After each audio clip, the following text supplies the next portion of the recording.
You, my friend, can love your kids with everything you have and still miss the woman you were before them. Catch yourself in the mirror on a random Tuesday, and for a second, you just don't quite recognize the woman looking back. I mean, you love your kids. That was never the question, but somewhere between the feelings, the drop-offs, and the mental list that never ever ends, the woman you used to be got harder and harder to find. The one who had opinions about things that had nothing to do with nap schedules. The one who felt like herself. Most women don't even realize this, but you miss her, and then you feel guilty for missing her. Because what kind of a mother grieves her old life when she has these beautiful kids right in front of her?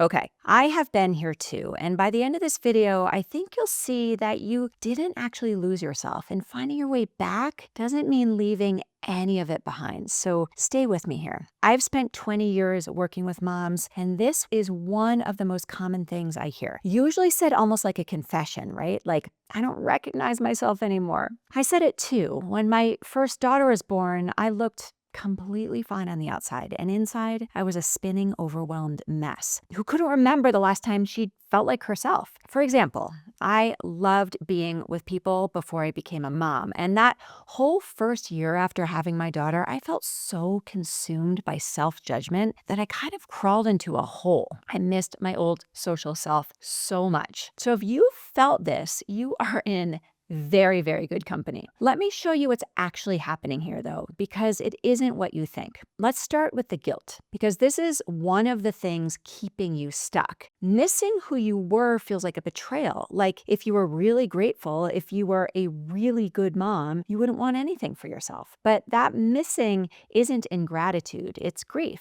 And grief only shows up for things you loved. You're not mourning your children. You're mourning a version of you that you liked. A woman who had a completely different life. That was all hers. Of course you miss her. That missing is love pointed at yourself, and you've been taught most of your life to ignore it. Here's how she disappeared. When your baby arrived, you did what devoted, capable women do. You poured everything into them. And the part of you that made you, the work you loved, the friends who knew the old you, the Saturday morning thing you did just because it lit you up, the plans that were only yours, those all got moved to the bottom of the list. Not gone, just set aside for later when things calm down, when they're a little older, when I have more time. But of course, motherhood doesn't hand you a moment where everything calms down. So later keeps not coming. A year goes by, and then two, and the woman you kept meaning to get back to gets farther and farther and farther away, and you were never actually given a choice between being a good mother and being yourself. That choice is a lie,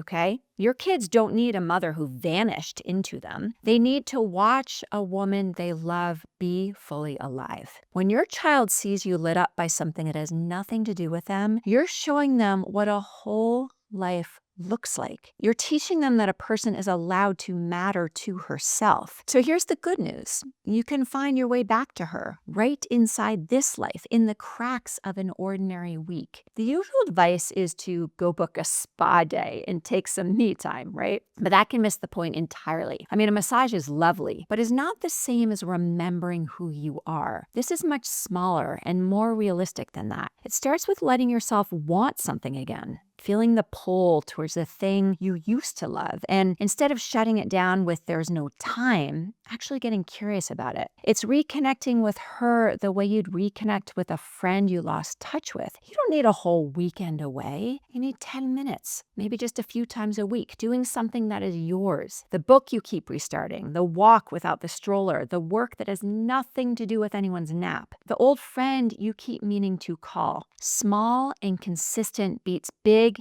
and someday, every single time. And you'll notice something the first time you try it. It feels really uncomfortable, almost wrong to take that time. This discomfort is just how it feels to give yourself something after years of putting yourself last. You can feel it and do it anyway. Sometimes the fastest way back is to ask yourself just a few honest questions. What did I used to love that I haven't touched in a year? What did I believe about myself before I was anyone's mother? When was the last time I felt like me, and what was I actually doing? You don't need the answers today. Just asking starts to wake her up because she was never actually gone. She's underneath the exhaustion and the mental load, waiting for a little room. And every time you give her a real conversation for 10 minutes of something that's just for you, one honest want you didn't talk yourself out of, she comes back a little more. You get to be both, the mother who loves them like crazy and the woman who's still in there. You are always allowed to be both. So, if this is landing, the next thing worth understanding is why this pull between